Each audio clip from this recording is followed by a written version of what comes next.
Hey guys, it's Tom Sinclair getting ready for Streaming Idiots. It's going to be a great show today. We're doing questions and answers, talking about the World Cup, but got to have some more of this music. I'll be right back.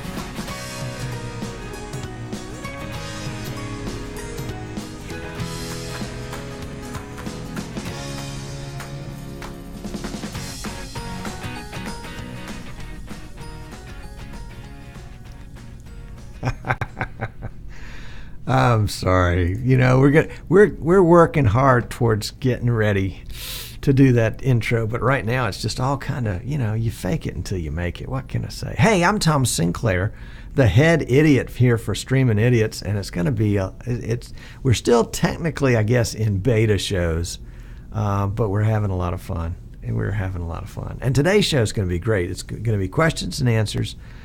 Your questions, my answers. If you're here live watching us in the chat room, pull out your questions. Let's have a go. Let's see what we can figure out. We got some really smart people in the chat rooms, definitely smarter than me. And if they can't help you, I'll make something up. How about that? I've also got questions from folks that have written me over the past week, and I thought I'd share some of the questions because they might help you in something you're doing, a project that you're working on that you're trying to figure out. All right, how can I do this and make it work? Let's see if we can't help you. But first, let's talk about the World Cup. It's going on right now. I'm not going to be a spoiler, but Spain and Chile are playing, so you'll want to watch it if you're... I've said too much already. Anyway, the World Cup is kind of what got me started in this streaming stuff. It started out with my kids playing soccer, and man, I was taking pictures and I was posting them on websites, and then I thought, well, let's take some video, and we put that on the website. And then somebody said, can't you make it live? Because my husband's stationed overseas and he'd really like to watch. And so, this was like 2008, and we figured out how to do it, and as they say, the rest is history. And it just ignited a passion in me about bringing this message, about bringing the message over this new medium that has been sort of ad hoc created, and it's been a ton of fun. And it's we are in the good old days right now of live video streaming, and one day we'll look back and say, boy, those were the good old days. But right now it's just like the Wild Wild West with new things happening all over the place. We just finished our live show, that VidBlaster Guy, a little while ago, talking about the upcoming major release in VidBlaster. It's going to be, well, it's not a major release technically. It's not a major version change. But within the version 3s, it's going to be a major beta. It's going to be great things coming out. If you haven't, take some time and go back and watch that show. We're releasing it to YouTube on Wednesday, June 17th, so it should be there now. That VidBlaster Guy is the channel on YouTube. So, Guest 571, glad to have you. Thanks for tuning in. We got folks in the chat room, and there's all sorts of chatter going on over there.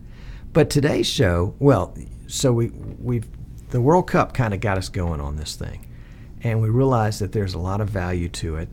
But more folks are popping up every day saying, hey, I want to do my kid's baseball game. Hey, I want to do my church service. Hey, I want to do my fill in the blank. There are tons of opportunities locally. I mean, certainly you can do it as a service to your community, to make this information, to make this entertainment available to folks. But there's also a way, even if it's just a hobby, at least to make it pay for itself. A good example right now is, and boy, I was thinking about this as I was watching the USA beat Ghana on Monday. Boy, that was a great game. The first goal and the last goal for U.S. were just classics. I wanted to call up all my soccer buddies and say, guys, let's do a conference call, but we're going to do it over Skype, and I'm going to capture all your video, and we're going to talk World Cup soccer. And everybody that I know locally, I'm going to send them an email and tell them to tune in, and we'll have a little chat room. And all the soccer fans that are in our area And we know who each other are because there are not that many of us. I mean, there are hundreds and hundreds of us, but it's not like American football or American baseball, where there are thousands of people that are interested in that locally. And anyway, we could gather all our community of soccer folks together around the World Cup and have some great shows. In fact, I may still do that if I can find the time for it. But that's a great idea. I mean, that kind of idea is something that you can do and put together. And your community may be local, that is, people within 50 miles of your house kind of thing. Or it may be local in the sense that it's a common interest, and so there may be people all over that share your same interest. I have a friend that likes to stream the bird feeder in her backyard. She streams it 24/7, and there's certain birds that come, and she has hundreds or thousands of people that come to her site in order to watch her bird feeder. Hang on a second. This is going to be bad. Sorry about that.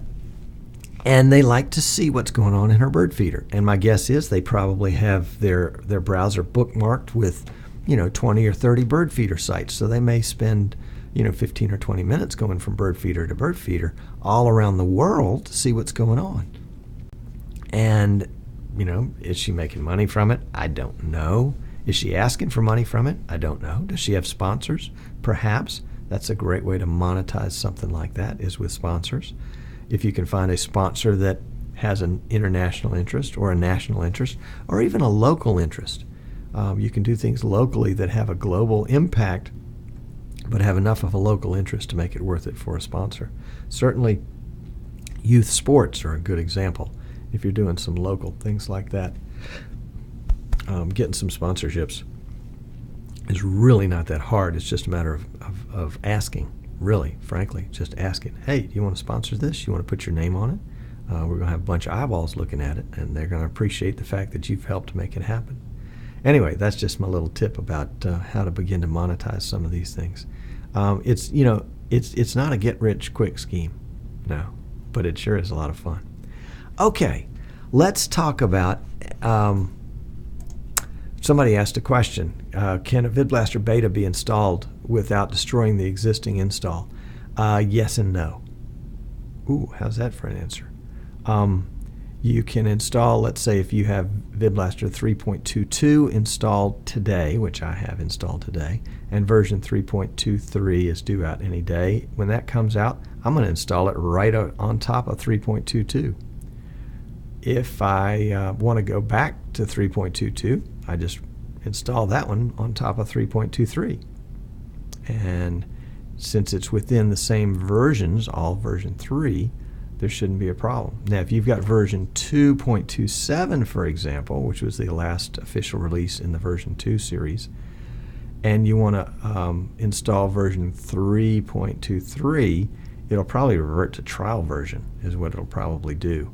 And you need to make sure that you've saved your activation code from version 2.27 so that you can get it back, because going back to a previous version from a trial of a later version can be a little tricky.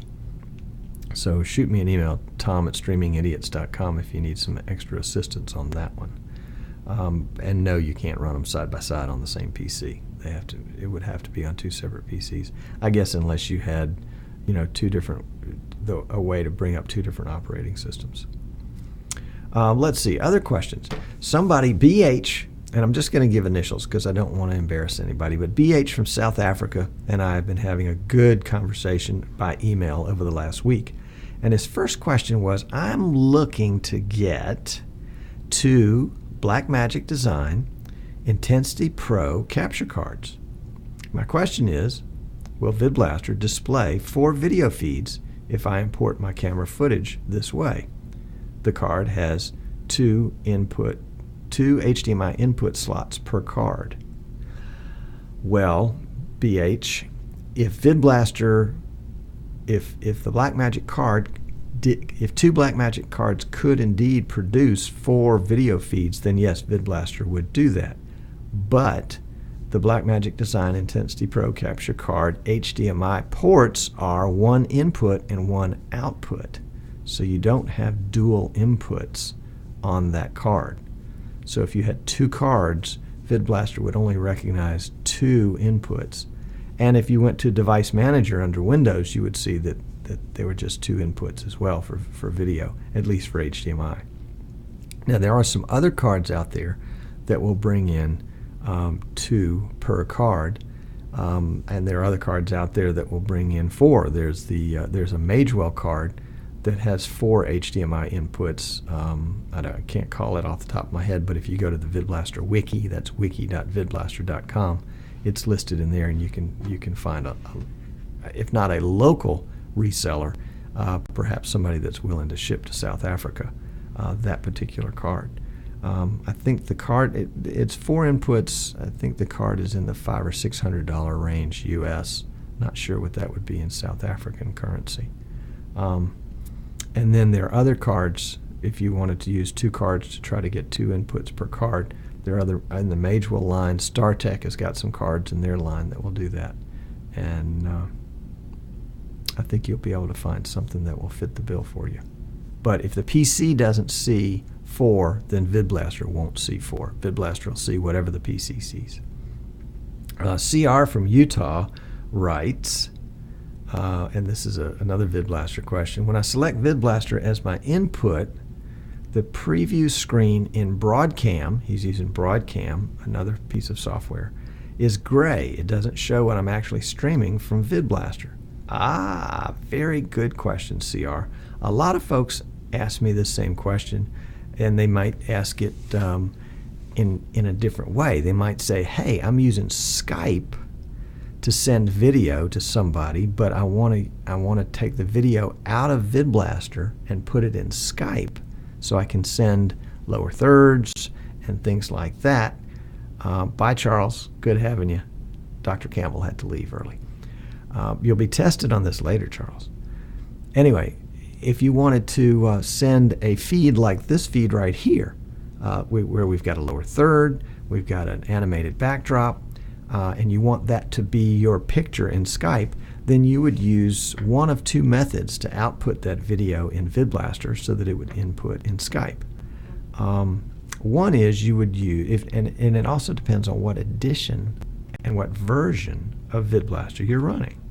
If you're running version 3 and you're running the Pro edition, the Studio, or the Broadcast edition, there are two ways to do it. If you're running the Home edition, there's only one way to do it. In the Home edition, you would, actually in the Home edition you probably can't do it, but in Pro, Studio, or Broadcast you can. There's a module called the Output module, and the Output module basically allows you to output video.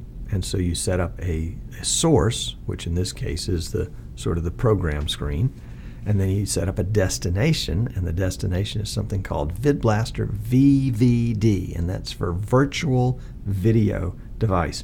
Bye, Bob. See you later.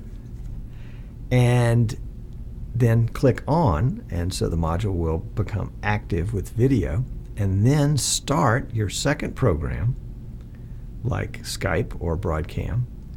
And when you select a camera, a webcam in those other programs, look for VidBlaster VVD.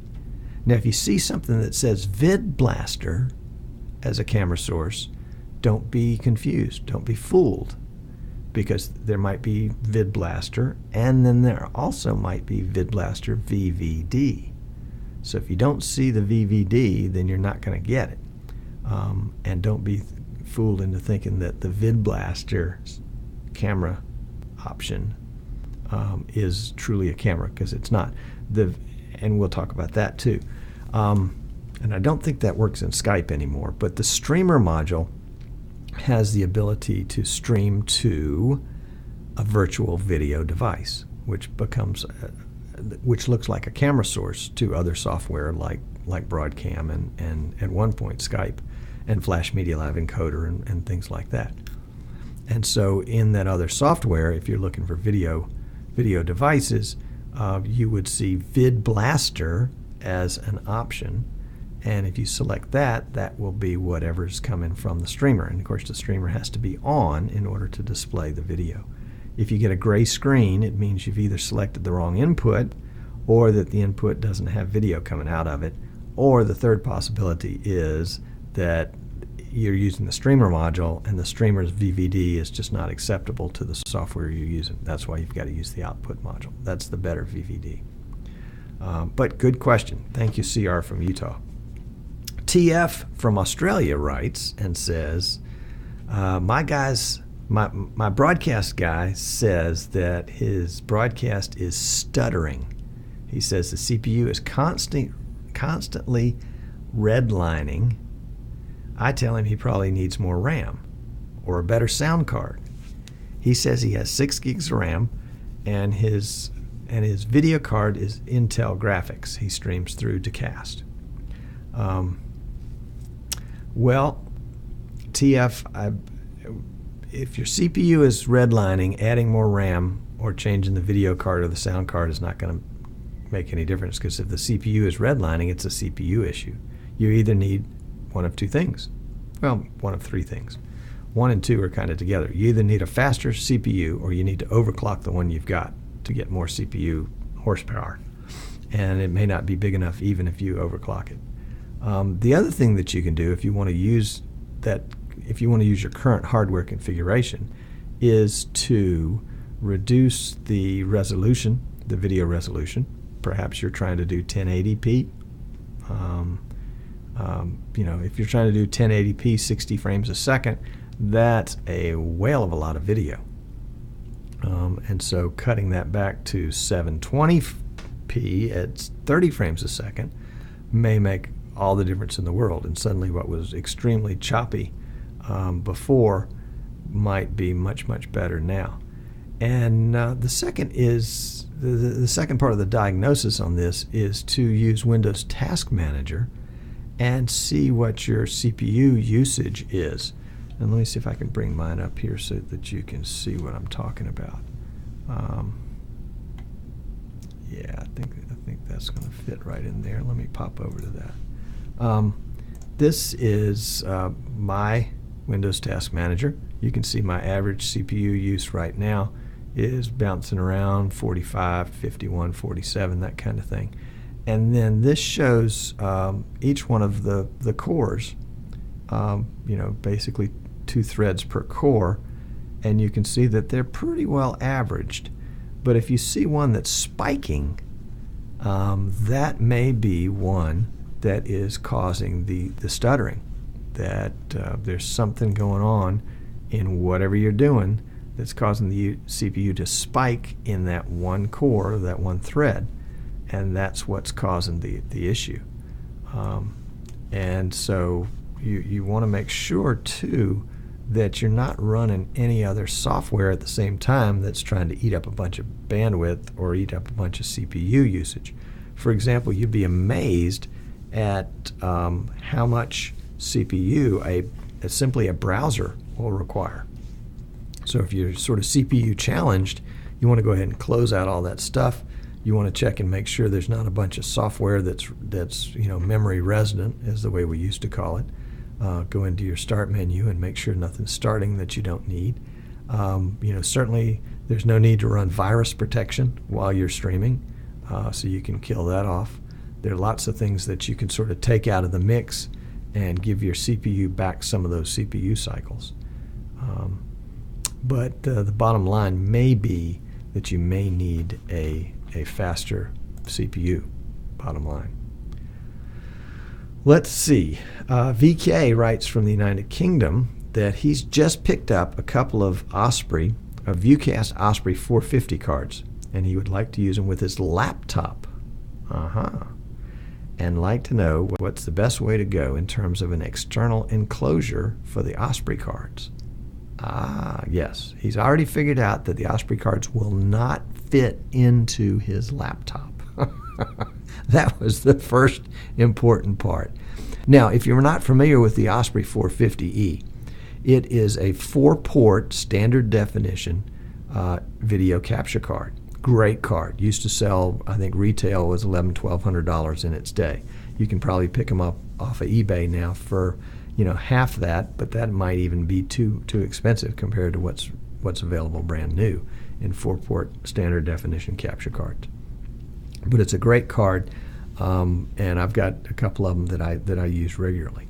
The enclosure that you want, I should have brought it with me when I was doing my questions. But my best advice would be simply to Google PCIe enclosures, and you're going to get all the latest greatest manufacturers on that, and you're going to expect, you're going to pay $500 ish US. What's that going to be? About $350 United Kingdom for a card for an expansion enclosure like that. But that'll do a great job, depending on how you connect it to your laptop, depending on what kind of laptop you've got, whether it's got Thunderbolt or whether you're going into to one of the slots. You should be able to really make that work for you. And the cards do a lot of work that the CPU otherwise would have to do, so that should be a great solution for you. Let's see. MC from Florida writes, I am starting a live auction here in South Florida, and I want to stream it. I've been watching your videos for some time now and love them. Oh, I wasn't supposed to read that part. Sorry. My question is, if I choose and this is a VidBlaster specific question, if I choose the quad view on the video module, can I have half of the on-air screen with the host and take the other images and make them small on the other half of the screen? Yes, you can do that. You can do that. In VidBlaster, there's something called an effects module, and the effects module allows you to have all sorts of options. So if we've got 2 camera sources, for example, we can do something like this. So I've got my main camera on the left side, and then here's my chat room on the right side. And this is what's called an effect split vertical corrected. I can change that effect to be split quad, and now it's going to take the 2 camera sources that I have, and then I'll add 2 other camera sources. So let's see, source 3, I'm going to make camera 7. Where's camera 7? Right there. And source 4, I want to make source 4. I'm going to make that, let's just find something that makes some sense here. We'll do effect 7. There we go.